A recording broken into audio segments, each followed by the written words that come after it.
ideias e novos caminhos para o estado do Rio. Está no ar o podcast Pensa Rio, da Casa Firjan.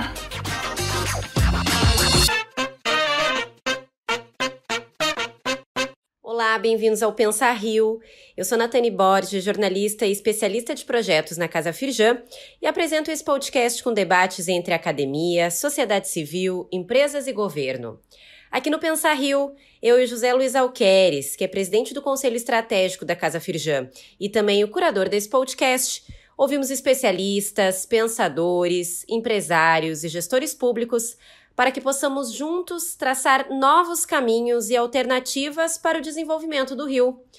E hoje a gente conversa com o empresário e presidente do Conselho Empresarial de Infraestrutura da Firjan, o Mauro Ribeiro Viegas Filho, para discutir o que a sociedade e a indústria podem ganhar com a operação coordenada entre o Aeroporto Galeão e o Santos Dumont.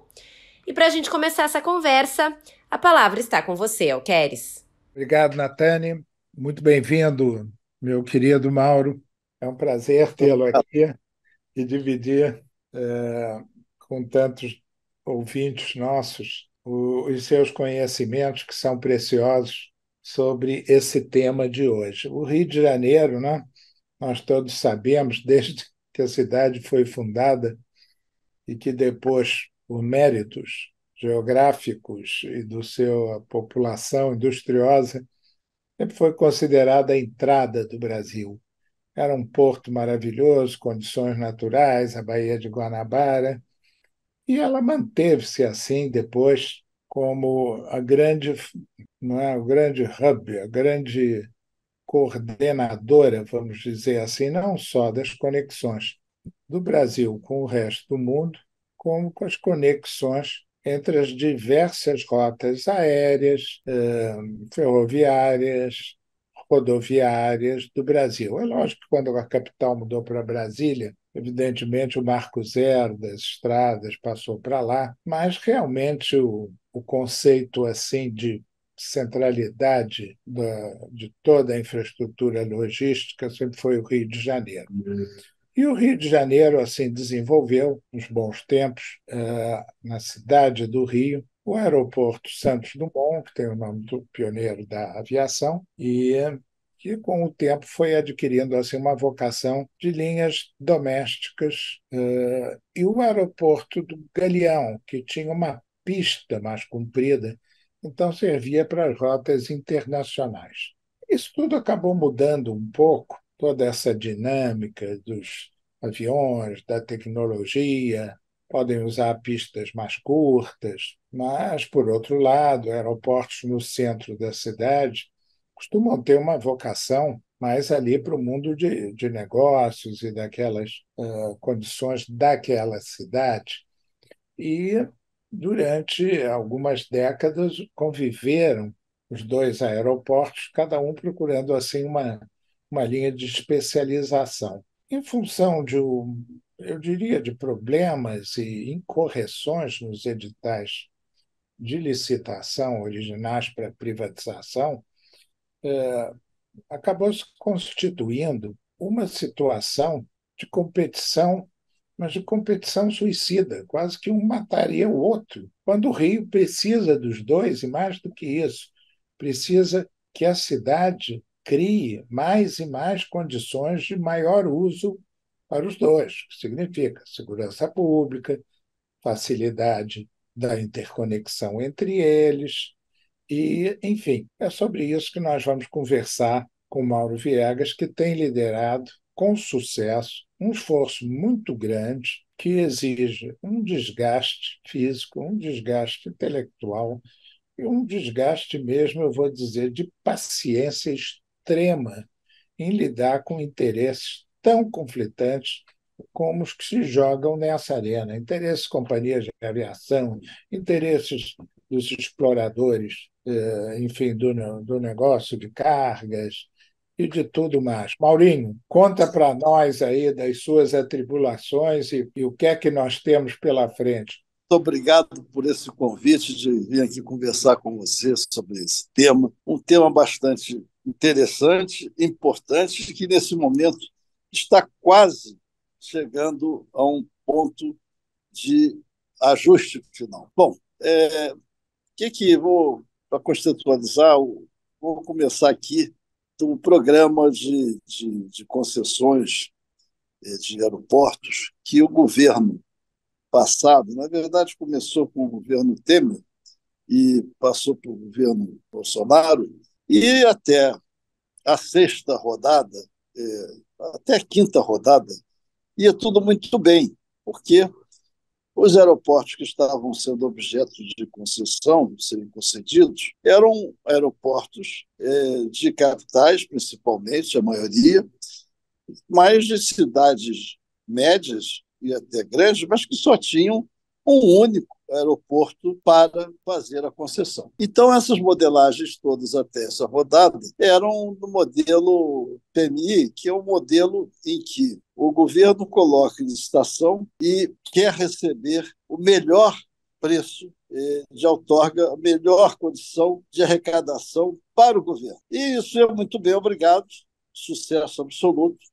Quando veio a sexta ou sétima rodada, eu já não tenho certeza se foi sexta ou sétima, mas é uma das duas. Quando o Galeão e o Santos Dumont estavam no mesmo pacote, junto com mais 3 aeroportos menores. Muito bem.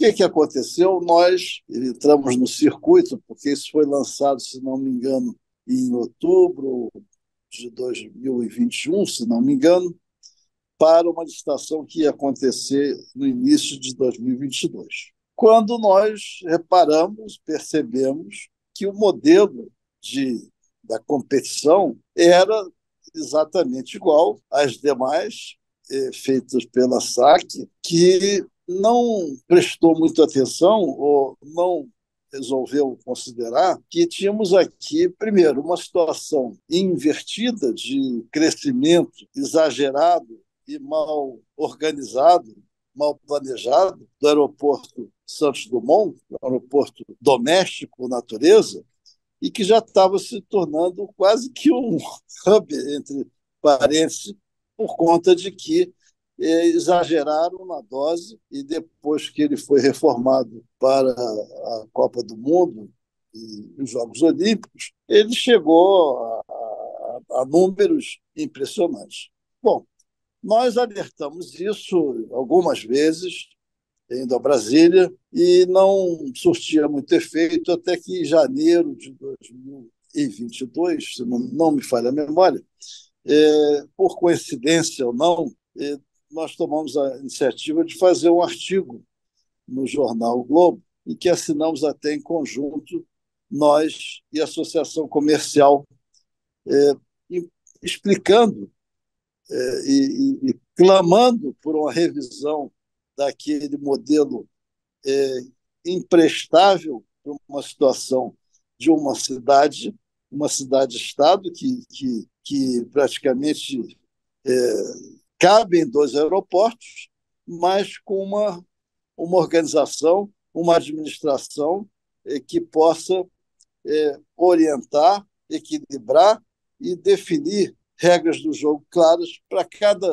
cada um dos 2 equipamentos. Bom, isso, inclusive, nós já conhecíamos e conhecemos diversos outros países ou outras capitais do mundo que têm 2 aeroportos e que convivem de uma maneira harmônica e com uma competição sem grandes problemas, porque perceberam disso. Bom, a primeira tentativa, antes de chegar ao edital, nós tentamos fazer com que o governo entendesse que talvez o BNDES, por ser um banco de desenvolvimento do governo, mas que tenha uma noção da necessidade de haver um equilíbrio socioeconômico no meio do contexto, não somente econômico, pudesse ser o melhor árbitro para ser o modelador desse certame. Mas não surtiu efeito, então a coisa foi para a mídia, que, graças a Deus, funcionou e sensibilizou as autoridades de que tinha algo acontecendo que precisava ser corrigido. E, para nossa boa surpresa e uma colaboração importante, eles convidaram as entidades de classe do Rio de Janeiro, as três principais, a Firjan, a Associação Comercial e a FEComércio, para fazerem parte, como convidados, do Comitê de Estudo para Novas Licitações. Retiraram os dois equipamentos da licitação do certame, fizeram outra coisa e ficamos de fevereiro de 22 até recentemente. Aliás, acho que o comitê ainda não foi nem extinto, porque a solução final está bem avançada, mas ainda não aconteceu, para que se chegasse a uma solução harmônica, que é o que se deseja. Paralelo a isso, você vai lembrar bem que a concessionária Changi, do Aeroporto Internacional do Galeão, nesse meio tempo, também pediu a devolução do aeroporto. Isso foi ainda em 2022, por conta dos prejuízos e problemas da pandemia e outros problemas que não permitiam que ela continuasse. Aí, então, a coisa mudou um pouco de figura e começou-se a pensar numa solução boa, melhor, e com a participação desses dois importantes equipamentos da aviação civil do Brasil. Ô Mauro, se você pudesse, numa palavra simples, aí para os nossos ouvintes, dizer, essa solução basicamente consiste em quê? Numa repartição funcional, percentual? Ia chegar lá agora. Acabei de contextualizar e vamos ao que interessa.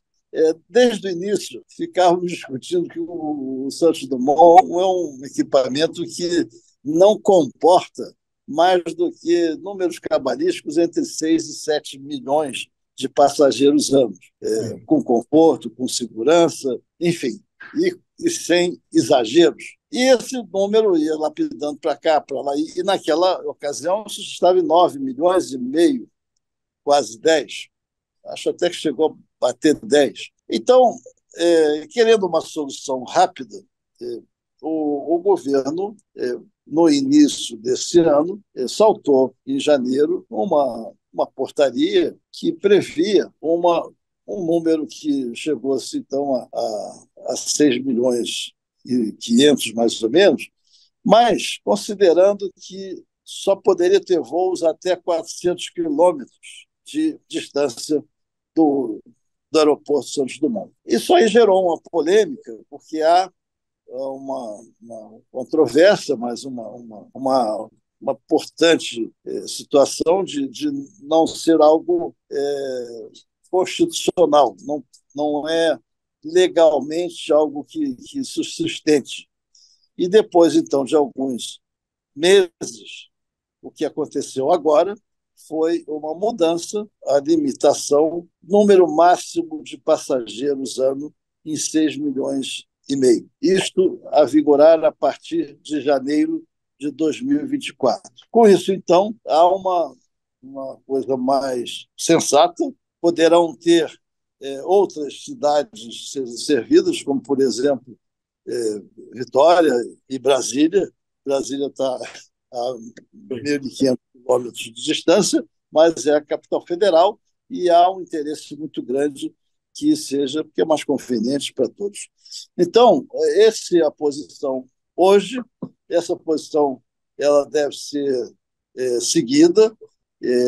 O ponto fundamental para a indústria é que isso aconteça rapidamente, porque nós queremos que haja maior volume de carga diretamente para o Rio de Janeiro. Isso vai contribuir para que a gente consiga alcançar números que são muito importantes, que podem melhorar a economia do Rio de Janeiro. Para você ter uma ideia, segundo nossos cálculos aqui dos economistas, existe cerca de 4,5 bilhões ano. Isso é um grande ganho para a indústria do Rio. Agora, temos uma série de obstáculos, né? Como, por exemplo, o acesso ao Galeão, que é um obstáculo. Temos outro obstáculo, que é a atratividade do Rio de Janeiro como cidade turística, que é um espetáculo, mas que nós não temos hoje mecanismos e agentes que permitam que nós estejamos num ponto de vanguarda, que deveríamos estar, né? E isto possivelmente só vai acontecer com uma convergência de todos para essa importante missão e vocação do Rio de Janeiro, que é o turismo. E aí, com isso, nós vamos conseguir recuperar não só os números que perdemos, mas como poder chegar aos números que pretendemos e que temos infraestrutura já pronta para isso. O Galeão ele comporta receber 30 milhões de passageiros ano. E o Santos Dumont, hoje, 6 milhões e meio, né? Pode ser um pouco mais daqui a pouco, que vão ter mais alguns fingers, vão ter obras de reforma que começam agora, e por conta dessas obras de reforma vai haver uma necessidade de acomodação nesse número inicial, e com isso o aeroporto internacional vai ganhar a sua predominância no tráfego aéreo do Rio. E esperamos que, de uma vez por todas, a concessionária do aeroporto internacional bata o martelo, que nós todos estamos esperando que ela faça, para concordar em repactuar ou rever os termos da concessão do aeroporto internacional, que é uma grande concessionária, uma das maiores do mundo, se não for a maior, a empresa de Singapura, a Changi, e esperamos que com isso a gente saia do fenômeno. Mas os pontos mais importantes para chegar lá são os acessos ao Rio de Janeiro, a aeroportos, os acessos ao aeroporto do Galeão, a segurança do acesso, que é outro ponto muito importante, e a diversificação dos acessos, e que está se estudando a ligação marítima entre os dois aeroportos, que é um dos pontos que já está em estudo, esperamos que possa estar pronto, quem sabe, no ano que vem. Mauro, pelo que você colocou, se a gente fosse fazer um sumário, porque você foi extremamente didático, acho que cobriu tudo, mas para classificar para quem nos ouve, vamos chamar a solução ou estabelecimento de um modo de vivendi virtuoso entre esses dois equipamentos vitais para o desenvolvimento do Rio, depende de providências do governo federal, do governo estadual e do governo municipal. Pelo que eu entendi, você me corrige se eu estiver errado, da parte do governo federal, você tem encontrado sensibilidade, progresso em rever essas condições e tal. Da parte do governo municipal, você não falou, mas eu tenho informações que está havendo uma conexão do BRT com o VLT, já agora a partir do começo do próximo ano, com a nova estação rodoviária que será feita ali nos terrenos do antigo gasômetro. Então, há uma movimentação municipal.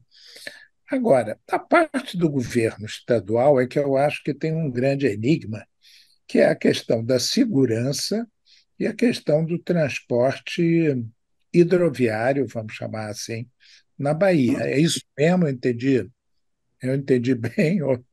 Não, você entendeu bem que é o seguinte, esse projeto ele é um projeto até ambicioso, mais antigo, vem desde 2014, tem que fazer isso para a Copa do Mundo, tem que fazer isso para a Olimpíada.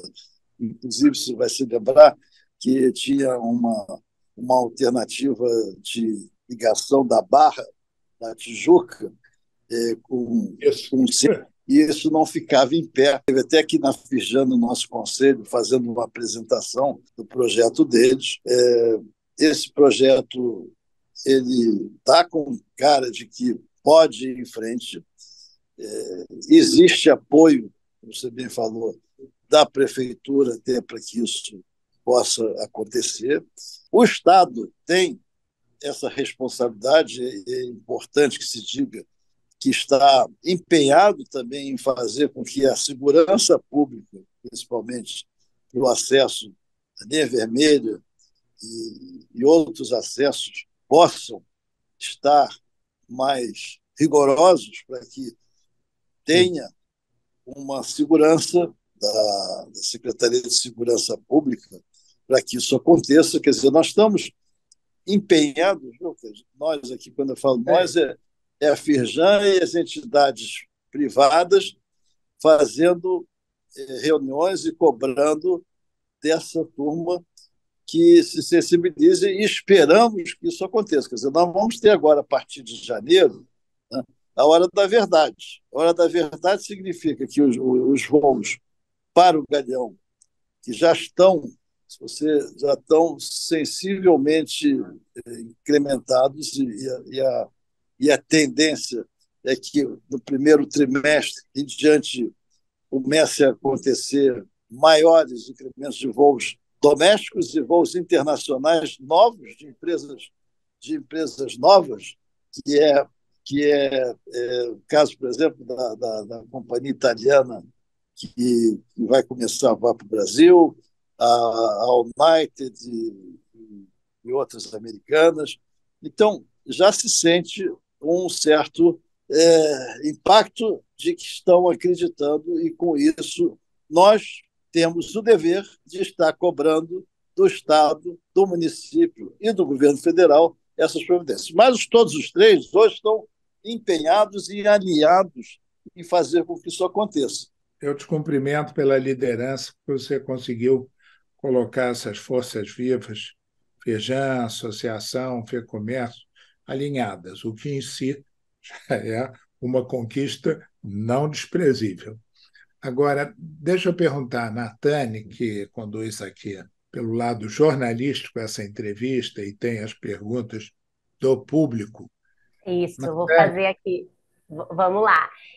Mauro, o que eu queria ver com você? Além desse recente estudo que a Firjan fez, né, que mostra aí os ganhos anuais com essa operação coordenada, que isso pode injetar até 4,5 bilhões por ano ao PIB no estado, ou seja, mais desenvolvimento, né, aqui para o Rio de Janeiro.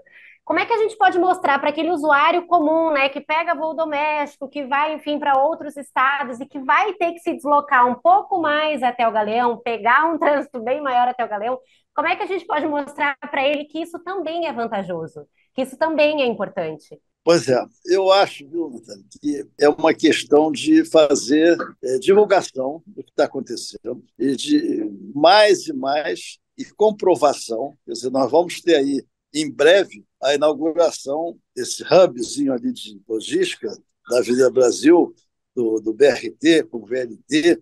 Isso vai acontecer agora em dezembro.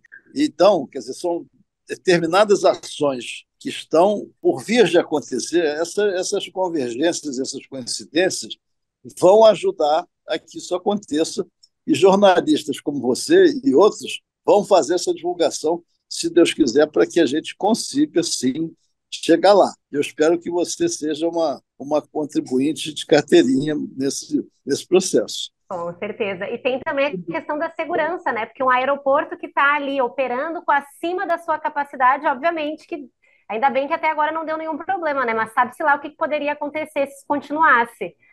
Mas isso já vai ser reduzido drasticamente por conta da necessidade de intervenções de obras que vão acontecer lá. Ou seja, ele vai ter, forçosamente, vai haver uma queda por conta de obras e por conta da lei, dessa lei que entra em vigor agora. Então, eu agradeço muito a entrevista com vocês. Tá? Alqueires, muito obrigado pela oportunidade de você estar nos dando aqui, de poder divulgar o nosso trabalho, que, aliás, foi um trabalho muito vitorioso por conta da convergência de algo que é bom para todos, para o nosso Rio de Janeiro. E principalmente funciona quando lideranças empresariais respeitadas, feito você, se engajam e trazem o que vai ser um grande presente para o Rio de Janeiro. Porque a existência de ter dois aeroportos, e até com características diferentes, ela dá ao passageiro frequente, que eu hoje já não sou, mas fui. Fomos. Quando a Varig criou aquele cartão diamante, ela me mandou uma carta Doutor Alqueires, o senhor é o terceiro cartão, o senhor voou 350 mil milhas no ano, mais do que um comandante de primeira classe, porque eu vivia dentro do avião. Eu É tinha um um amigo. caso nosso. Exatamente você. Qual é a sua profissão? Ele dizia, o americano, I am a professional air fighter.